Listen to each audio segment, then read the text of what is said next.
Traveling the Vortex.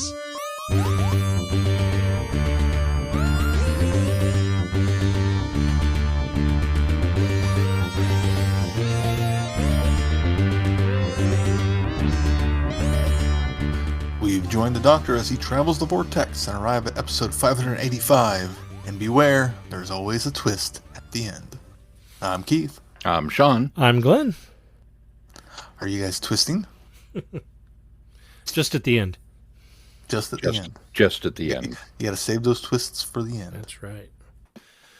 Well, Doctor Who is back on our screens after a shorter hiatus this time. And so this week we are reviewing the two episodes that dropped first, which are the Space Babies, or just Space Babies, and The Devil's Court. I feel like Space Baby should have an exclamation point at the end of it. Space Baby! Kind of like Kerblam, Yeah. but Space Babies. Babies on a spaceship. Space Babies. Ruby learns the Doctor's secrets when they encounter a bogeyman on a baby farm in the future. I'll give this a bum. Yeah. I had a lot of fun watching this one. I'm the same. I think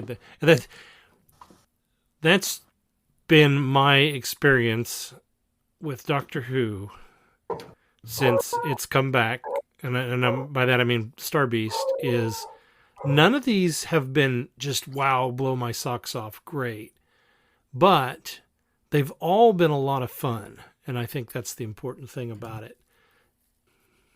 They've got that camp level back to it that kind of disappeared during the Chibnall era, and that's what I think partially makes it so much fun, is that these ideas of space babies and a literal bogeyman on a space station is just so ridiculous and so out there, but it works in this context, and you just roll with it because you're having such a good time watching it. Mm-hmm. Mm-hmm. Yeah, I agree. I think from the get-go, they did a very phenomenal and concise job of giving a new viewer a 60-year crash course. Mm-hmm. Just the travels of time and space. Okay, we're going to table that for a moment. Go back to this one again. Oh, yeah. And then later, two hearts. That's important. And, just kind of dropping all this stuff in, and yet doing it conversationally and in terms of the plot. It always like that. And I was pretty amazed, because it's like, this is another pretty solid jump off point, which I think we knew was coming. But if you're looking to point people toward where do I start? Well, this is an okay one to jump on with, because you don't have to fear the canon. I'd at least go back to Church on Ruby Road, so you have the Ruby Sunday stuff, backstory that you need. But I can see what you're saying. With Nshudi's Doctor's run, it's a good jumping on point. Yeah. And while the sci-fi, the hard sci-fi fan in me was chafing a little bit at Space Babies, especially once they started talking. I was okay with it. At least they gave us some sort of a quasi hard sci-fi explanation, even though it was a bit thin. They just didn't ignore it. They actually did try to give us some sort of explanation, and gave us a very good one for the monster in the basement. Yeah. And I like going back to what you were saying about put a pin in this and, the explanations and info dumps. I love how Ruby Sunday just rolls with it all and just goes, okay, we're going to come back to that later, and then remembers to come back to it, and just rolls with the flow throughout the whole time without ever getting freaked out. I think she is growing on me very quickly as a great companion. Mm-hmm. Mm-hmm. Yeah, same. I didn't... We didn't. Did anybody go back and rewatch Church? Mm-mm. I was as the episode started, I was suddenly struck with this.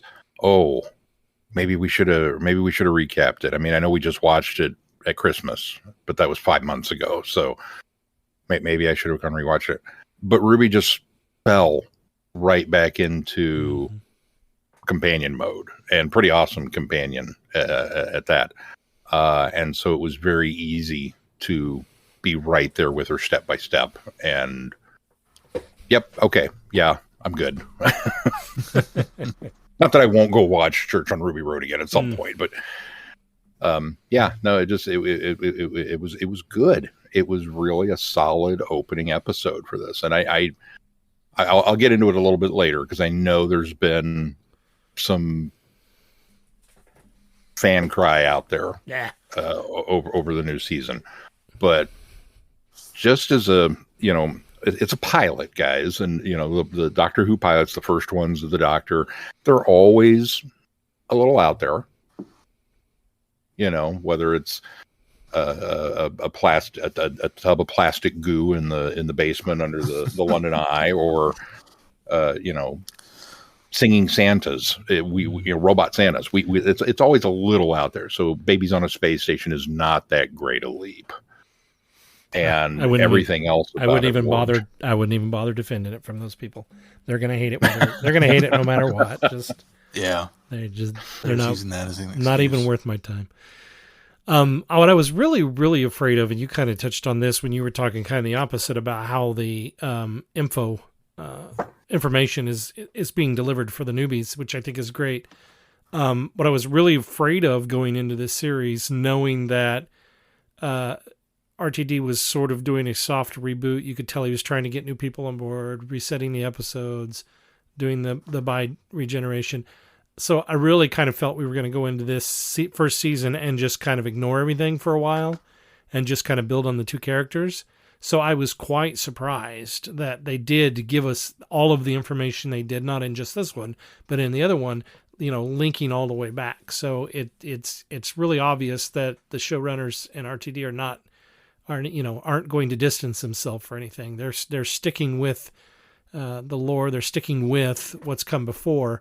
They're not ignoring it, and and in fact, they're embracing some of it, which is really, really surprising. Yeah, they really seem to be leaning into the Timeless Child stuff, and I'm sure that's partially to make parallels between the Doctor and Ruby and their being adopted and all of that stuff. But the fact that he's not distancing himself from probably one of the most controversial things that Doctor Who has done recently, I applaud him for. I think it's great. Mm-hmm. I appreciate that he is continuing to, as you say, Glenn, that he's not burying anything. That, nope, it's all canon. We're all still going to talk about it. And while my own personal jury is still out on Timeless Child, because I really was not a fan of that story, the fact that they're just hitting it head on. Yeah, I'm an orphan, and this is what it's like. Okay, I mean, if it's going to be there, we might as well talk about it. So, yeah. We don't want another half human on my mother's side and just ignore it. Yeah, exactly. Whether you like it or not, it's now part of the show canon, and we're sticking with it. Yeah. And I think that's really paramount in my mind. Is you may do something I don't like, but if you're going to double down on it in a way that still makes sense for the show versus. Just, okay, we're not going to talk about it. What happened to the midichlorians? Well, we don't talk about that. Don't redesign and introduce new Daleks and then never use them again. Right. Yeah, what happened with that? Don't show me a duck pond in episode 4 and then never talk about it again. You know, a whole lot of effort went into makeup for a particular joke at the very beginning of this. And I was really surprised that there wasn't more to it, considering she probably had to sit in makeup for 8 hours just to do that clip. That was great. It was great. It was really, really, really good. Well, and that's the sort of thing that makes me like Ruby, is she's worried about those sort of things and then still goes out and does the thing that she's worried about on accident. Right. Well, what if a house happens? Where are you going to step on a butterfly? Who steps on butterflies? And then she goes out and does it, and you know, the Doctor's reaction to all of that was just great. Okay, so do we think this was a throwaway joke? Yeah. Just to kind of, again, maybe for the benefit of the newbies, to kind of establish that don't get your panties in a twist. It's not that kind of show. You don't have to worry about us changing history. That might have been. It does that of a larger possible through line narrative with all of the other changes that have kind of come down the pipe, with things being a little more fanciful, with these elemental forces from outside the universe now wreaking havoc. Is that maybe part of it? Because he seemed genuinely shocked that A, it could happen, and B, that it happened the way she described it. And he makes the throwaway line about, oh, the butterfly compensator didn't have that on. But I don't think that's a real thing. I think that was for her benefit. Mm-hmm. I think that it's, as you stated first, I think it's a way to kind of signal to new people that, hey, don't take, or even longtime fans, hey, don't take all this too seriously. We're going to have some fun with it. And I think that's what it was. I would be surprised. I mean, it'd be kind of cool, but I'd be very, very surprised if this was the beginning of some sort of through thread for anything, but I could be wrong. I think it kind of did both at the same time. It felt like, yeah, it's a throwaway. Don't get too hung up on these nuances, but it then also still showed that yes, time can change and can be changed back. Kind of like we see in the next episode, we see the future changed and then changed back. So it feels like it's doing both of, yeah, we can do this and we can have fun, but it's also there can be ramifications if something does significantly change. Mm-hmm. Mm-hmm. Yeah. I was really hoping for a Mavity reference, but I'm a little surprised neither of these two had a Mavity. Yeah. Didn't get there with that one. So in the course of the last week, I've been watching them make the rounds on some of mostly the British shows, but they were on the on Good Morning America here in the United States too. And I saw the other day they actually went to Disneyland just a few days ago. So they're making the tour, promoting the show. But in one of the things I read, apparently they were never let in on the Mavity joke until this press tour. And so neither one of them had any idea why the lines were Mavity. So when it's revealed to them while they're on this press thing, they're like, "Oh, really? We didn't even know that." So they just learned on this press tour why that was they have Mavity. Not gone back and watched those episodes. I don't think about it, man. I just read what they hand me. It's just some weird Doctor Who thing. What do I know? So I thought that was kind of funny. Has it not always been Mavity? Did you see all of the? We talked a little bit about the Disney influence. Did you see all the press that they did? They had a TARDIS in the parks. Yeah. They had the Doctor Who banner up on all of the like at Disney Studios. The outside.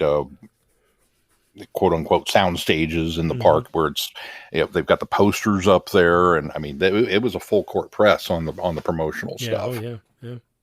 And I told Mel, I said, we kind of joked about this previously with from going from the wilderness years where there was nothing and latching on to anyone who had even heard of this show to walking into Hot Topic and seeing merchandise. I can't even fathom being at Disney World and turning the corner in the park and having a police box sit there. That's just crazy. I mean, it's a level of crazy that not in my lifetime, Even the height of Tennant and Smith, there wasn't that. I never, ever would have expected this show to hit like this. Ever. And I mean, it's all promotional gimmick. I get it, but it's just insane.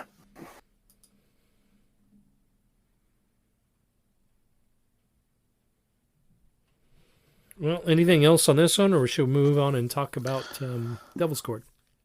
I know it's a crass joke, but when they reveal what the boogie monster actually was, I don't think I've laughed that much at a TV show in a while. I really got a very, very strong laugh out of me. More so than anything else in the episode so far. What made it even funnier is the doctor's reaction to it. That he was laughing so hard at her And okay, yeah, well, maybe yeah, it's a because little she got some honor. mean-spirited. Maybe it's a little mean-spirited.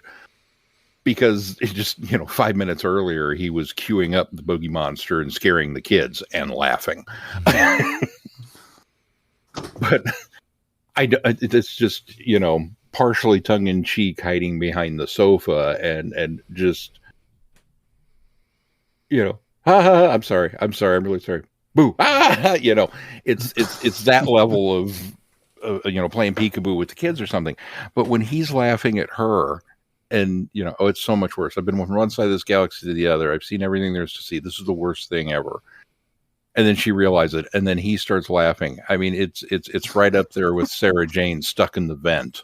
Yeah. And the fourth Doctor just grins, but he's having fun with it. And that if you weren't sold on Ncuti at this point, you should by now because of that. So much fun there. Yeah. And I also like how earlier when he's talking to the space babies that, they're talking, he tells them about how everyone is important and there's no one else like them. That is such a continuation of the Doctor's personality and his point of view that I'm glad that they're still continuing to build that and send that message out in the world. Yeah. And I liked it's a bit of a trope in that we have a machine taking things literally, but I liked the structure of that it made literal sense for it to be doing the things that it was doing, and that it wasn't just a monster in the basement. It gives us a simple yet effective explanation without having to go into too much technobabble. Yeah. Makes me worry about AI in the future creating bogeyman. You should be worried.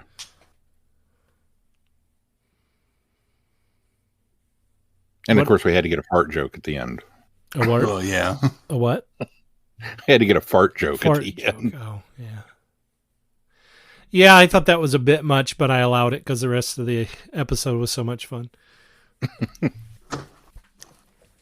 So when we bring in the Slovene back, Glenn.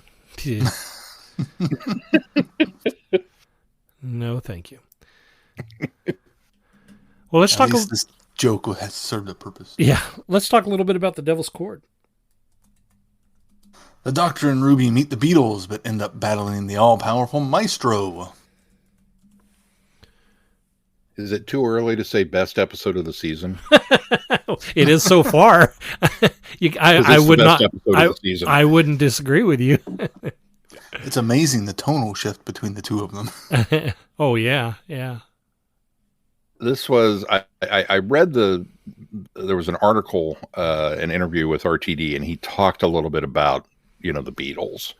And, they're such a British institution, and Doctor Who's a British institution, and this totally should have happened before now.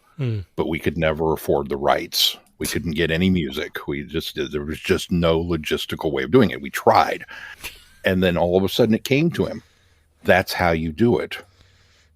You go around the music. There is no music, and that's why you can make it work. And he says once he unlocked that bit, everything just kind of fell together with the episode.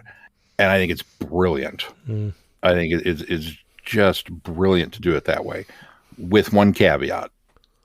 And that's the very end, the chord that sends Maestro back to whence they came needed to be the one at the end of A Day in the Life. Yeah. It needed to be this big, epic power chord, boing, the one that everybody knows. That would have been it. That would have been the pinnacle of epic right there. I had as many people arguing that it should have been the opening chord for A Hard Day's Night, because that also has a trichord. Really just the Beatles chord. Yeah. I can see that as well. Yeah, no, I think Day in the Life is better. Yeah, I agree. I went with Day in the Life as well. In fact, when they played it, my first thought was, oh, that's not quite it, but maybe it's close. And then I went and listened. And I was like, I think they're trying to get there. I think they're changing one single note so that they don't get sued. Because it's close. Which is really kind of odd considering, and again, maybe I'm reading way too much into this, but Disney seems to have a pretty good relationship with the Beatles at this point, with all of the material that they've put up there. Surely they could have just asked, "Hey, we'd like to do this." It's kind of funny. Well, I'm sure the Beatles still would have made them pay out the ears for it, but I kind of thought the same thing. I thought, well, I've been very adamant to say everybody back off on Disney, because yes, they're putting money into this, but they're not putting any money, or they're not putting a lot of influence in it. They're kind of seeing where it goes. And then this came along and I thought, oh, Disney, why didn't you use some of your influence and at least get us some Beatles music in this thing? No, Sean, I agree. I think out of necessity, the way that it's played out with the absence of music, I think it works for the story and it makes the story work. It's still a little hard for me to see anything Beatles without any Beatles connection. And I think maybe I'm the same way, that I kind of feel like they could have at least gone there for that chord, because it's so close. But yeah, it's just, my favorite thing about this is Jinx Monsoon as the maestro. Oh my gosh. They are so creepy in that They role. did such a good job in this. I could not believe. And now, Caitlin's been a fan for a long time because she watches RuPaul's Drag Race, and they had been a contestant on there. In fact, I think they were a winner for one of the seasons. They are a 2-time winner. Yeah, they won one of the seasons and then won the All-Star Greatest Hits, whatever it was, when they bring back previous champions. So she was already familiar enough with their performance, but yeah, that was just, I was blown away. I would love to see the maestro back, even though it's pretty clear that the maestro is also not the big bad that we're leading up to. But yeah, I'd like to see them back. But as the twist at the end showed, the Harbinger's still around. The Harbinger's still there. Henry Harbinger. Well, and done in such a way that everything the maestro did was top shelf creepy. Mm-hmm. Oh yeah, climbing out of pianos, the way that their hands were on the lid, and just very spider-like. And this if this was a horror film, all you would have to do is change the incidental music and maybe the lighting, and you'd be there with this thing coming out of the the back of the this Bette Midler / Pennywise. Oh my God, that's totally it. Yes. If Pennywise looked like Bette Midler, oh yeah, that's the level of terror that's right there. But the yes, it's over the top from a performance standpoint, but honestly, it's right there toe to toe with Neil Patrick Harris as the toy maker. And, yeah, for sure. So it brings that, and then you mean Daddy? Shooty's, yeah, and then Shooty's performance where he's I can't fight this. You get one trick against the gods, and to flat out say the gods, and that's the level of this elemental force that has shown up. Mm-hmm. But forever and always, the greatest scene is the use of the Sonic in a Sonic sense. To dampen all sound. To dampen it. So well done. Thank you, RTD. But then Jinx's performance on the flip side of that, where they're mildly bemused and puzzled and actually a little in awe and admiration of this trick. Mm-hmm. And then the bit with the tuning fork and the puddle. Yeah. Oh man, I got just goosebumps, chills through that whole bit. It was done so well. Mm-hmm. I'm still riding high off of that.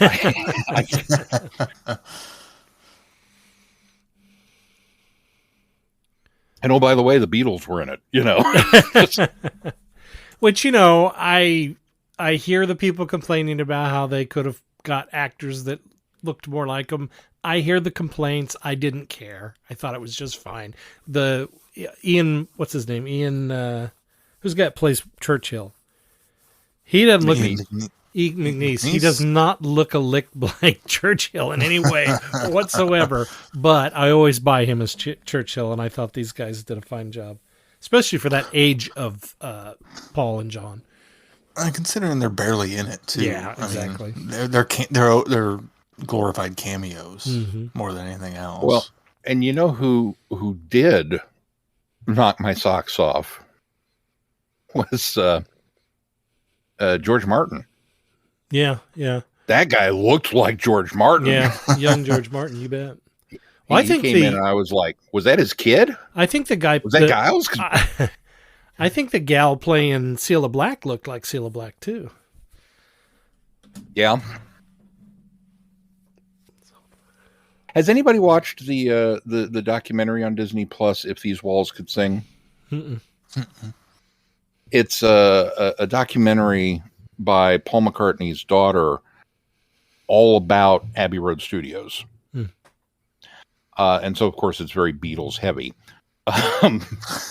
But it's just fascinating. And, there's a lot of talking head interviews where she interviews other bands that recorded there and just the legacy of some of the albums that have come out of there.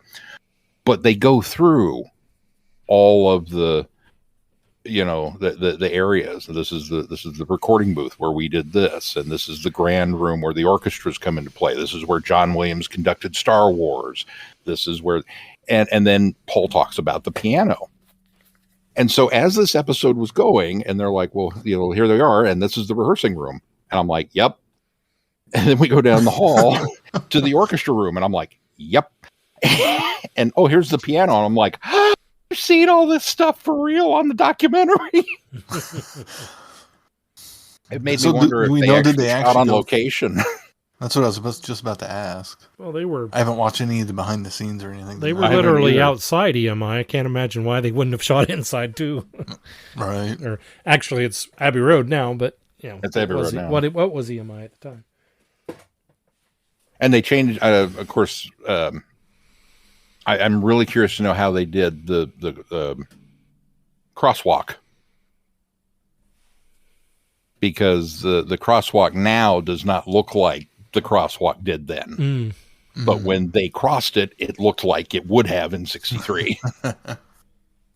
And whoever owns that Volkswagen must own the house over there, because it was still parked on the street. I don't think it was the same one. I think they brought that in special. This was such a good episode. And I loved the doctor's reaction. He's okay, anytime, anywhere, time, space. What do you want to do? 1963. I want to see the Beatles record their first album. And the look he gives her, which you almost think, what, is that taboo? Should I not have done that? And then he just loses it. Nobody has ever said that. Why have I never done this before? Everybody goes, I want to go to Mars. I mean, just Titanic, Yeah, this is what you do. And I'm like, Would have been my first pick. You won me over again. If you're not on board yet, you should be. Did you guys also catch that when they went back to the future to see the devastation, that she mentioned it was like June? Mm-hmm. Yeah, he said, "What's it been?" He said, "What's it been?" He said, "What would it be now, June or July?" He makes that mention, which that gives a big gap for traveling. That's it. It just implies that there's been, at least between Ruby Road and Space Babies, yeah. But except for Space Babies, picks up right after. So there, it must be between. Well, and they go back to Christmas. Yeah, at the very end. Yeah, they go back for Christmas when they go home. So what happened between those two? Well, I did see be all those novels that are coming out. I did see a post from Big Finish that says, and it showed a picture of I don't remember what the GIF was, but somebody having this realization, and it says, when you realize that, or when Doctor Who naturally opens up the space for more stories. That was exactly what I thought of. Well, and Titan has their line of comics, and those novelizations that are coming out, or novels that are coming out. It's the gif of the guy hiding behind the tree, rubbing his hands together, right?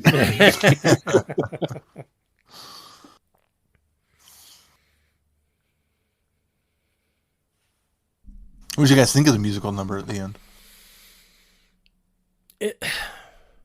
I don't have a problem with it being there. I think it was kind of a fun bit of whimsical. It wasn't a very good song. Yeah, it wasn't nowhere near as good as the Goblin song. Yeah, so it was better than I've Got a Dog. It's true. And I saw headlines that Doctor Who's musical episode should have taken more notes from. No, you missed the point of this episode if you thought this was going to be a musical episode. Right. There wasn't music here. That's the problem. Well, and I think that honestly, I think a lot of people have missed the point. I mean, I know Glenn's like, don't bother arguing with the complainers, but the whole, I missed where's the science fiction in my science fiction show? It's so much fantasy elements. And I was like, were you not paying attention when they did the Edge of the Universe thing and Tennant said, what have I allowed in? It's been fantasy heavy since that moment. Mm-hmm. And certainly with the minions of the toy maker, that this is going to be a whimsical fantasy time frame until they get the story arc wrapped up. So that's not surprising to me at all. And the song and dance number at the end, I can totally headcanon that as, if music suddenly rushed back into the world after being gone from 1920, whatever it was when the maestro first showed up, this is probably just a bleed over. That if they, as they say, we use music to express our emotions and to get us through these things, and all of a sudden it was back. This was just a spontaneous eruption into song, and everybody was on board with it. I can write that off. That's not a big deal. It was fun. Yeah, and I mean, there's also the argument that some of the maestros, world is still just as they did with the Giggle. Some of the maestros' world is still sort of lingering around, enough residual energy from that could create something like that as well. So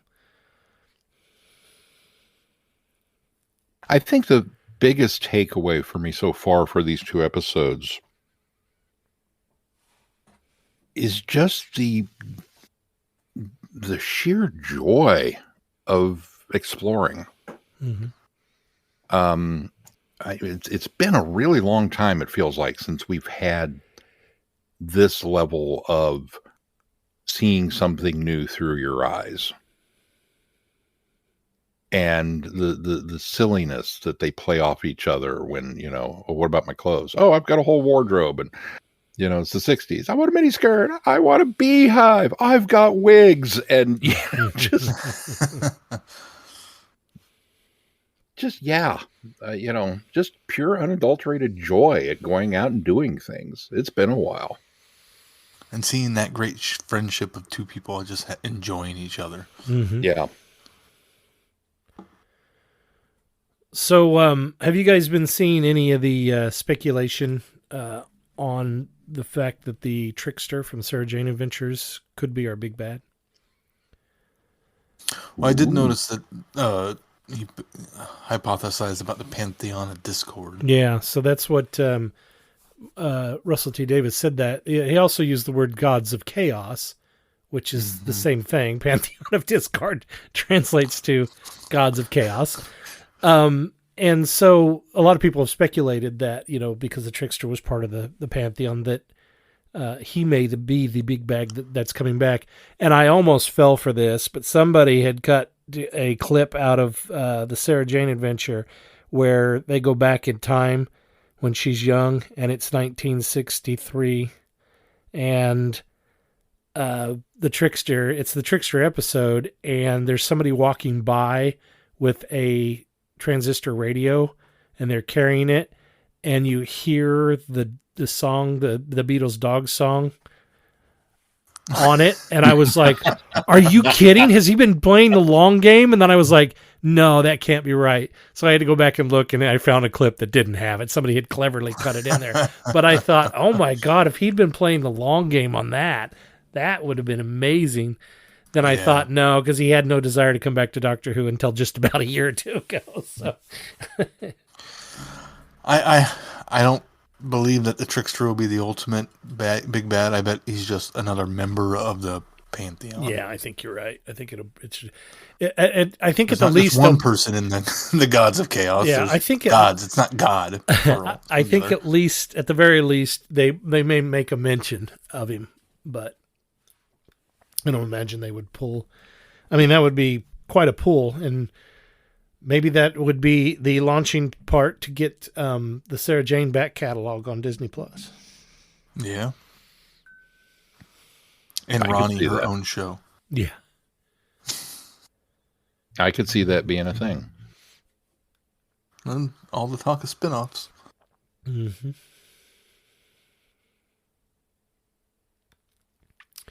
What else on this one? Just for me, true. Space Baby's good. This one, phenomenal. Just knocking it out of the park, I think. I say phenomenal. I don't think it was the best. I agree with you that it's the best this season. However, I don't know that it's even going to be up there with me as far as top tier all time Doctor Who. But this was really, really good. It was very, very enjoyable, and I think they're doing good things with the series so far. I think I would agree.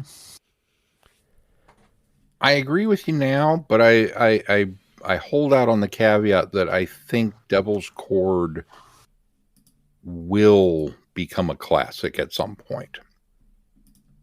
I think maybe we're just a little too raw, too new on it. But I think down the road, when the top 10 lists, inevitably show up and people are, okay, rank your episodes, and Heaven Sent's up there, and this is up there, blah, blah, blah. I think you might start seeing Devil's Cord creep into that top 10. I think it definitely will reach the top of Shooty's list of his best episodes.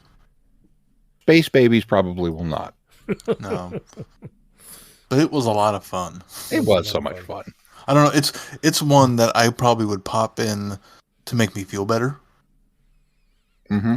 It's one of those feel good, popcorn comfort episodes. Whereas this one is a bit more of, if I want a stronger, more solid, more depth, more just a more episode, I'd pop this in instead. Mm-hmm. But if I want popcorn, it'd be Space Babies. Yeah, I mean, you have those, you just don't feel like Genesis of the Daleks every day, Yeah. Sometimes you're in the mood for dinosaurs on a spaceship. And so you just, it becomes that palate cleanser before you move on to something else. Space Babies is a summer movie, a summer blockbuster, and The Devil's Cord is a winter Oscar bait film. I can see that. Yeah. Well, next week we got Stephen Moffat's penned episode, so we'll see how that goes. Boom. I think it's going to be fear. I think it's going to be. Are you dropping the mic? I think to answer our question from a few weeks ago, I think it's a fear of landmines.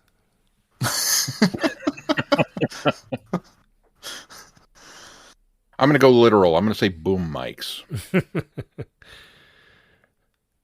Sean, what do we got coming up on the schedule? Well, coming up next is Stephen Moffat's penned Boom.